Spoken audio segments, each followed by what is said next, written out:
Hello my dear learners, I hope you all are fine and doing very well at your home. स्वागत है आप सबका English speaking course के class 4 में। और अगर आप क्लास 4 में आए हुए हो तो मैं उम्मीद करती हूँ कि आपने क्लास 3 तक मेरे सारे वीडियोस देखे हुए हैं, तीनों क्लासेस आपने समझे हुए हैं। और अगर तीनों क्लासेस समझने के बाद आपको कुछ डाउट है तो मैं एक रिवीजन वीडियो लेके आने वाली हूँ क्लास 1, 2 और 3 का, क्योंकि क्लास 1, 2 और 3 में मैंने बहुत ही इम्पॉर्टेंट कॉन्सेप्ट सिखाए हुए थे जो बिगिनर्स के लिए तो इम्पॉर्टेंट थे ही, बट एडवांस लर्नर्स को भी बहुत सारी बातें उसमें से सीखने को मिली है। तो आज हम क्लास 4 करते हैं। क्लास 3 में, क्लास 3 तक की एक्टिविटी शीट आपने सॉल्व की होगी मैं उम्मीद करती हूँ। क्लास 3 में हमने सीखा हुआ था कि एक सेंटेंस को बनाने के लिए क्या क्या कॉम्बिनेशंस यूज़ होते हैं, क्या क्या पॉइंट्स हमें चाहिए और वो पॉइंट्स का कॉम्बिनेशन कैसे होता है। अब वही पॉइंट्स यूज़ करके आज मैं आपको सिंपल सेंटेंसेस बनाना सिखाऊंगी कि किस तरीके से सेंटेंसेस बनाए जाते हैं। अब एक बात मैं आपको बोलूँगी कि आपको इन सारी जो भी इम्पोर्टेंट कॉन्सेप्ट्स हैं मैं बता रही हूँ या आगे बताने वाली हूँ, इन सबको नोट डाउन कर लेना चाहिए। अगर आपने नोट डाउन नहीं किया है तो जल्दी से एक बुक बना लीजिए जिसमें आप सारे एक्टिविटी शीट्स सॉल्व करोगे, जिसमें आप नोट्स बनाओगे, PDF जो मैं आपको टेलीग्राम चैनल पे प्रोवाइड कर रही हूँ। तो आइए मैं आपको अभी कॉम्बिनेशंस सिखाती हूँ। देखिए, कोई भी एक सेंटेंस हमें फ्रेम करना होता है तो मैंने आपको बताया है कि अगर आप कोई सेंटेंस फ्रेम करते हो और ये जो आज आप क्लास सीख रहे हो, इस क्लास के बाद आप डेली बेसिस पे इंग्लिश बोलना स्टार्ट कर दीजिए। अगर आप स्टार्टिंग में बोलेंगे तो you will make certain mistakes और वो मिस्टेक्स के साथ ही आप धीरे धीरे सुधरोगे। समझ में आई बात? अगर आप इंग्लिश में, आपके पास, आपके घर पे अगर एटमॉस्फेयर नहीं है इंग्लिश बोलने का, देखो जब बोलोगे तो ही सीखोगे। पहले आपको समझना है, फिर बोलना है, बोलते बोलते फिर समझते समझते आपको सीखना है। समझ में आई बात? अब आपको क्या करना है, अगर आपके पास कोई एटमॉस्फेयर नहीं है घर का जहाँ पे आप बात कर पाओ इंग्लिश में किसी से, तो आपको क्या करना है, आपको कोई फ्रेंड से बात करनी है आपके, या अगर आप उस फ्रेंड से बात करोगे तो आप इंग्लिश में ही बात करोगे। अगर नहीं कर पा रहे हो तो एटलीस्ट एक पार्टनर डिसाइड करो, आपका फ्रेंड हो, आपका भाई हो, आपकी बहन हो, कोई भी हो, वो पार्टनर के साथ आप डेली, रोज़ एक टाइम पे डेली उसको बोलो कि हम इवनिंग में हाफ एन आवर साथ में बैठेंगे और हम डिस्कशन करेंगे किसी भी टॉपिक के ऊपर, कोई भी बात करेंगे। तो जो भी आप वो बातें करोगे उस हाफ एन आवर के अंदर वो आप इंग्लिश में करोगे।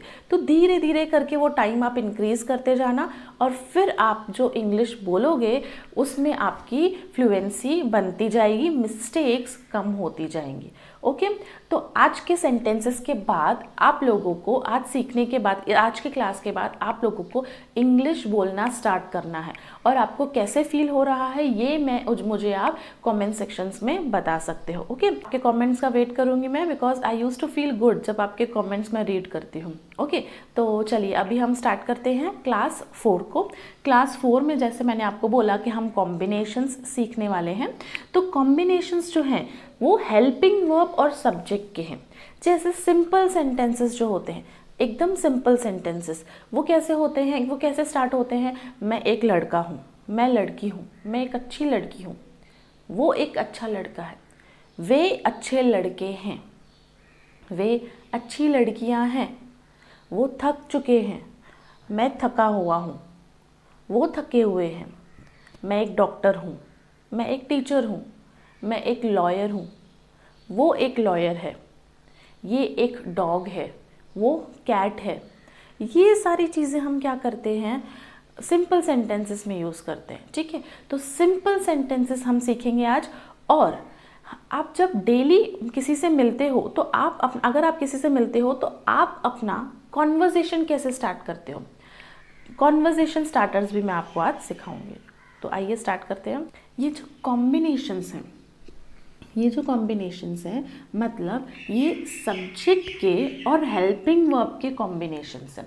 जैसे अगर मैं आपको बोलती हूँ कि I dash a good girl, तो मैं एक अच्छी लड़की हूँ, तो आई के साथ हम क्या यूज़ करेंगे? एम। आपको पता है आई सब्जेक्ट होता है और एम हेल्पिंग वर्ब होता है, जो हमने क्लास 3 में किया हुआ था। तो आई के साथ कॉम्बिनेशन क्या होता है, एम। अगर आपको ये छोटी छोटी चीज़ें पता होंगी, आपको पता होगा कि आई के साथ एम जाता है, तो आप कभी भी I are a good girl नहीं लिखोगे, she are a good girl नहीं लिखोगे। Okay, next I am a good girl. पहले हम प्रेजेंट टेंस के सिंपल जो हेल्पिंग वर्ब्स हैं वो करके देखेंगे, उसके बाद पास्ट टेंस, उसके बाद फ्यूचर टेंस। अब मैंने आपको सिखाया था कि ये सब कुछ हेल्पिंग वर्ब्स होते हैं, ये सब सिंपल हेल्पिंग वर्ब्स हैं। Am, is, are, was, were, will, shall, ये सब आपको याद रखने हैं, ये सब सिंपल हेल्पिंग वर्ब्स है। अब इसके अलावा कुछ और हेल्पिंग वर्ब्स भी हैं, जैसे has, have, do, does, did, has, have, had, do, does, did. अब ये कहाँ पे यूज़ होते हैं ये हम आगे करेंगे, क्योंकि अभी हम हाल फिलहाल के लिए सिर्फ सिंपल सेंटेंसेस कर रहे हैं। For the mean time we are doing only simple sentences. Okay, तो हम सिंपल सेंटेंसेस में यही हेल्पिंग वर्ब्स यूज़ करते हैं ज़्यादातर। ओके, तो हम पहले इन्हीं हेल्पिंग वर्ब से सीखेंगे। तो सबसे पहले एम, इज, आर, यहाँ पे आई am a good girl. Okay, तो शी है, शी के साथ क्या यूज होगा, प्रेजेंट टेंस। ये सब मैं प्रेजेंट टेंस का आपको करवा रही हूँ, उसके बाद हम पास्ट टेंस करेंगे। तो प्रेजेंट टेंस में वर्तमान काल में 3 हेल्पिंग वर्ब्स हैं, इन तीनों हेल्पिंग वर्ब्स को हम यूज करेंगे यहाँ पे। अब कौन से हेल्पिंग वर्ब को कहाँ पे यूज करना है ये आपको समझना जरूरी है, उसी को ही बोलते हैं यूज ऑफ कॉम्बिनेशंस।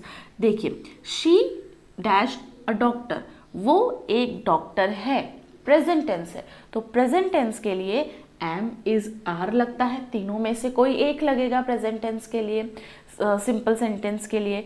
तो प्रेजेंट टेंस में अगर ध्यान से सुनिए, प्रेजेंट टेंस में अगर आपको सिंपल सेंटेंस बताना है, प्रेजेंट टेंस में बात करनी है, तो इज, एम, आर में से कोई यूज करोगे। अब एम कब यूज करते हैं, आई के साथ, जो मैंने कर लिया। इज कब यूज करते हैं, जब एक होता है। आर कब यूज करते हैं, जब बहुत सारे होते हैं। यहाँ पे एक है कि बहुत सारे हैं, एक ही लड़की है, तो इज यूज करेंगे। ओके, नेक्स्ट सेंटेंस है दे डैश टायर्ड, वो थके हुए हैं, है मतलब प्रेजेंट टेंस है। तो प्रेजेंट टेंस के लिए जैसे मैंने आपको बोला ये 3 हेल्पिंग वर्ब्स यूज होते हैं। तो इन तीनों में से दे हम किसके लिए बोलते हैं, दे को हम हिंदी में क्या बोलेंगे, वे में एक आता है कि बहुत सारे आते हैं, बहुत सारे लोग आते हैं, ठीक है, एक से ज़्यादा आते हैं, मोर देन 1 आते हैं। तो जब मोर देन 1 से पीपल आएंगे या मोर देन 1 के बारे में हम बात करेंगे, तब यहाँ पे प्रेजेंट टेंस में आएगा are. Okay, next is it dash cold today. अगर आपको इट इज का कॉम्बिनेशन कैसे यूज होता है, अगर आपको किसी मौसम के बारे में कि मौसम कैसा है, एटमॉस्फेयर के बारे में बात करनी है, अगर आपको ये बात करनी है कि कोई एक ऐसा जानवर जिसका आपको जेंडर पता नहीं है, कोई ऐसी वस्तु के बारे में आपको बात करनी है जो नॉन लिविंग थिंग है, जिसके जेंडर के बारे में आप नहीं बोल सकते, तो उधर आप ही भी नहीं यूज़ कर सकते हो क्योंकि आपको जेंडर नहीं पता है। You can not use she as well because you don't know the gender. तो आप क्या करोगे, तो आप क्या यूज़ करोगे, ही नहीं, शी नहीं, तो आप क्या यूज़ करोगे, उस केस में आप इट डालोगे, इट यूज़ करोगे। ये बात ध्यान में रखना। तो अगर मुझे बोलना है कि आज ठंडी है या आज ठंडा मौसम है, तो मैं बोल सकता, ठंडे को हम बोलेंगे कोल्ड, आज को हम बोलेंगे टुडे। उसी तरीके से आगे हम क्या यूज़ करेंगे, it is cold today. Okay, तो यहाँ पे इट के साथ आएगा is, it is cold today. अब मुझे एक डॉग के बारे में बात करनी है और मुझे पता नहीं है कि उस डॉग का जेंडर क्या है, तो मैं क्या बोलूँगी, इट इज़ अ डॉग। ठीक है, उसके बारे में मैं क्या बोलूँगी, इट इज़ अ डॉग। तो यहाँ पे आएगा it. Okay, we dash learning, हम पढ़ रहे हैं। ओके, हम पढ़ रहे हैं, तो हम पढ़ रहे हैं को हम इंग्लिश में प्रेजेंट टेंस के लिए क्या हेल्पिंग वर्ब यूज़ करेंगे, आर, क्योंकि वी में बहुत सारे लोग आते हैं, मतलब वी में हम दोनों भी आ सकते हैं, हम तीनों भी आ सकते हैं। ओके, तो यहाँ पे वी में वी के साथ आएगा आर प्रेजेंट टेंस के लिए। Next is you dash intelligent, तो तुम इंटेलिजेंट हो, तुम भले ही एक इंसान हो, अब मैं बोल रही हूँ तुम इंटेलिजेंट हो, तो तुम इंटेलिजेंट हो का मतलब क्या है, तुम अकेले भी इंटेलिजेंट हो सकते हो। ओके, तुम किसी और के साथ दो लोग बैठे हो तो मैं तुम दोनों को भी बोल सकते हो कि तुम इंटेलिजेंट हो। तो यू में एक इंसान भी आता है, एक से ज़्यादा भी आता है, बट यू जो है वो प्लूरल प्रोनाउन कंसिडर करके उसमें प्लूरल हेल्पिंग वर्ब्स लगते हैं, मतलब एक से ज़्यादा जिनमें हेल्पिंग वर्ब्स लगते हैं उन केस में कंसिडर होता है यू। तो यहाँ पे यू के साथ आएगा are, you are an intelligent girl. Okay, ठीक है, या you are intelligent anyways. Okay, तो अब मैं आप लोगों को ये जो मैंने आपको बताया ये सब प्रेजेंट टेंस में बताया, इसी तरीके से आप पास्ट टेंस में भी बना सकते हो, इसी तरीके से आप फ्यूचर टेंस में भी बना सकते हो। जैसे यहाँ पे मैंने बोला आई एम अ गुड गर्ल, ठीक है, मैं अच्छी लड़की हूँ। अगर यहाँ पे आपको किसी दूसरे के बारे में बोलना है तो आप क्या बोलोगे, she is a good girl. तो किस तरीके से आपको अपने बारे में बात करनी है, किस तरीके से आप दूसरे के बारे में बात करोगे, किस तरीके से आप अपनी सिचुएशन बताओगे कि आपके हालात क्या है। जैसे आई एम टायर्ड, उस तरीके से आप दूसरे के बारे में बता सकते हो, she is hungry, she is tired. अगर आपको पता होगा कि कॉम्बिनेशंस यूज़ कैसे किए जाते हैं तो आप कभी भी शी के साथ आर नहीं डालोगे। तो ये छोटी छोटी मिस्टेक्स हैं जो हम करते हैं इंग्लिश बोलना जब हम स्टार्ट करते हैं। ये सेम मिस्टेक्स मैंने पकड़ी हुई थी मेरे क्लास 2 के कमेंट्स पे, और मैं अभी उम्मीद करती हूँ कि आप वैसी मिस्टेक्स दोबारा नहीं करोगे अगर आपने ये क्लास अच्छे से सुना है तो। एंड तक देखिएगा ये क्लास, क्योंकि और इम्पोर्टेंट बातें मैं आगे बताने वाली हूँ आपको। अब हमने जो सिंपल सेंटेंसेस किए, मैंने जो सिंपल सेंटेंसेस आपको बना के दिखाए, वो सेंटेंसेस में अगर आपको बात करनी है कि आपकी सिचुएशन क्या है, आपके फ्रेंड की सिचुएशन क्या है, आप किसके बारे में, आप किसी के बारे में बात कर रहे हो या आप अपने बारे में बात कर रहे हो तो करना चाहते हो, तो आप ये सारे सेंटेंसेस खुद से बना सकते हो कॉम्बिनेशंस यूज़ करके। ठीक है, तो आपको ज़रूरत किन चीज़ों की पड़ेगी, आपको कुछ कॉम्बिनेशंस की ज़रूरत पड़ेगी और इंग्लिश बोलने के लिए आपको कुछ वर्ड्स की ज़रूरत पड़ेगी। तो वर्ड्स तो मैं डेली बेसिस पे आपको प्रोवाइड करती हूँ, ठीक है, अलग अलग वर्ड्स मैं आपको प्रोवाइड करती हूँ। तो आपको कुछ ऐसे क्रिया है जिनकी और ज़रूरत पड़ने वाली है, तो मैं आप लोगों को इस क्लास के बाद टोटल 200 लिस्ट देने वाली हूँ, जिसमें आपको 200 वर्ब्स मतलब 200 क्रिया जो डेली बेसिस पे हम बोलते हैं या हमें यूज़ होती हैं, वैसी क्रिया का हर एक फॉर्म मैं आपको बताऊंगी। बट वो बताने से पहले मुझे आपको ये बताना है कि जो क्रिया होती है, जो वर्ब होती है, उसके फॉर्म्स कितने होते हैं, किन किन तरीक़ों से वो लिखी जाती है। तो अगर आपके पास कोई नया सेंटेंस भी आ गया आपके सामने तो आप उसको समझ पाओ और उसको खुद से बोल पाओ। आई बात समझ में? तो अब हम आगे बढ़ते हैं। मैंने आप लोगों को प्रेजेंट टेंस के वर्ड्स बताए कि प्रेजेंट टेंस में किस तरीके से आप एक सेंटेंस बना सकते हो। अब मैं आपको पास्ट टेंस के बारे में, उन्हीं सेंटेंसेस को पास्ट टेंस से में करके बताती हूँ और फिर एक और इजी तरीका बताती हूँ आपको याद रखने का इन कॉम्बिनेशंस को। तो आइए देखते हैं। आई डैश बिजी, मैं बिजी हूँ। अगर मैं बोलूँगी कि मैं बिजी हूँ तो हूँ मतलब प्रेजेंट टेंस होता है, तो मैं क्या यूज़ करूँगी, एम। पर अगर मुझे बोलना है आई वॉज बिजी मतलब मैं बिजी थी, तो थी के लिए मैं यूज़ करूँगी वॉज। ठीक है, next, she dash a doctor. पहले हमने लिखा था she is a doctor, but अब हम लिखेंगे, हमें बोलना है कि वो डॉक्टर है तो हम लिखेंगे she is a doctor. But अगर मुझे बोलना है वो डॉक्टर थी तो मैं यहाँ पे लिखूंगी शी वॉज अ डॉक्टर। उसी तरीके से वे टायर्ड है, वे थके हुए हैं। अगर मैं बोलूँगी वे थके हुए थे तो यहाँ पे मैं दे वर टायर्ड। ठीक है, इट इज़ कोल्ड टुडे, तो अगर मुझे बोलना है कि कल ठंड थी, आज के बारे में बात नहीं करनी है, मुझे कल के बारे में बात करनी है, तो मैं क्या बोलूँगी, इट वॉज कोल्ड येस्टरडे। ठीक है, इट इज़ अ डॉग, अगर ये कुत्ता है, ये कुत्ता था, it was a dog. We are learning, ये हमने प्रेजेंट टेंस में बोला, तो अगर मुझे इसको पास्ट करना है तो वी वर लर्निंग, पास्ट में बोलना है तो हम पढ़ रहे थे, तो वी लर्निंग सेम आएगा, सिर्फ टेंस चेंज होगा, हेल्पिंग वर्ब चेंज होगा। You are an intelligent girl, ऐसा हमने लास्ट टाइम लिखा था जब मुझे बोलना था कि तुम एक होशियार लड़की हो। अगर मुझे बोलना है कि तुम एक होशियार लड़की थी तो मैं क्या बोलूँगी, you were N intelligent girl. Okay, तो अब आपको ये याद रखना है कि कौन से सब्जेक्ट के साथ कौन सा कॉम्बिनेशन किस तरीके से यूज़ हुआ है, ये मैंने आपको समझाया। बेसिकली अगर आप देखोगे तो जो एक से ज़्यादा वाला ग्रुप है वो ये है, वी दे यू आई, ये सब प्लूरल है। ये अगर आपको ये ग्रुप आता है तो उनमें आपको एक से ज़्यादा वाला हेल्पिंग वर्ब लगेगा। ठीक है, एक से ज़्यादा वाला हेल्पिंग वर्ब कौन से हैं, आर प्रेजेंट में, वर पास्ट में। ओके, तो ही शी इट नेम, ये जो है ये सिंगुलर वाले हैं। ओके, तो ये ऐसा आप इस तरीके से इजी वे में ग्रुप देख के याद कर सकते हो। आगे बढ़ते हैं।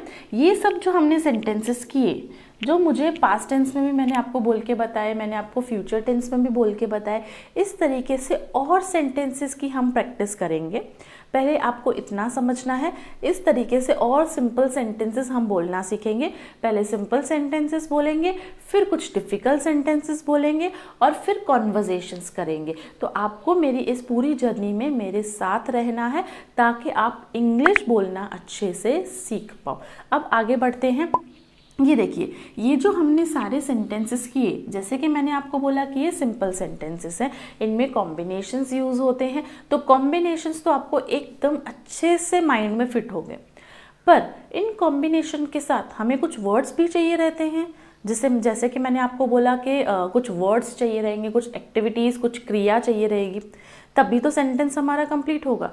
जैसे अगर मैं बोल रही हूँ कि मैं थकी हुई हूँ, तो मैं लिखूँगी आई, हूँ आया तो आई के साथ एम, तो आई एम तो आ गया, बट थकी हुई हूँ, थके होने को हम क्या बोलेंगे, वो हमें समझ में आना चाहिए। तो ये जो थका हुआ है ये एक वर्ब है, ठीक है, ये एक सिचुएशन है, ये एक एडजेक्टिव हो सकता है इसके ऊपर। ठीक है, ये तो मैंने वर्ब बताया, ये तो मैंने सिचुएशन बताया, इसकी जगह मैं एडजेक्टिव यूज़ कर सकती हूँ, मतलब मैं वर्ड यूज़ कर सकती हूँ कोई भी। तो ये वर्ड्स आपको पता होना ज़रूरी है। आपको इन ऑल, अगर आपने कुछ 200, एक लिस्ट है 200 वर्ब्स का, अब अगर आपने वो वर्ब्स बोल रही हूँ मैं, VERBS वर्ब्स, अगर इन 200 लिस्ट ऑफ वर्ब्स का आप दिमाग में रखते हो या सुनते हो तो आपको समझ में आ जाएगा। अगर याद रखते हो तो आप डेली यूज़ के जो सेंटेंसेस है वो इजीली बना पाओगे, क्योंकि हमने सेंटेंसेस के 2 स्टेजेस तो कंप्लीट कर लिए सिंपल सेंटेंस की। तो ये जो 2 स्टेजेस हैं, जो आपने सेंटेंस बनाने की 2 स्टेजेस सीख ली हैं, इन स्टेजेस के ऊपर मैं आपको प्रैक्टिस करवाऊंगी पहले, उसके बाद हम वर्ब्स जो 3rd स्टेज है वो सीखेंगे। उसके बाद आप सिंपल सेंटेंस बनाना आराम से खुद से सीख जाओगे। तो अगर आप क्लास 4 के बाद क्लास 5 भी अच्छे से देखते हो तो क्लास 5 के बाद आप सिंपल सेंटेंसेस बनाना आराम से सीख जाओगे, आपको किसी की हेल्प की ज़रूरत नहीं पड़ेगी। तो मिलते हैं हम नेक्स्ट क्लास में, क्लास 5 में, जहाँ पे मैं आपको कुछ वर्ब्स सिखाऊंगी, कुछ फॉर्म्स ऑफ वर्ब सिखाऊंगी। उसके बाद आपको कोई भी वर्ड इंग्लिश में बोलने के लिए तकलीफ नहीं होगी। तो मिलते हैं हम नेक्स्ट क्लास में। Thank you so much for watching.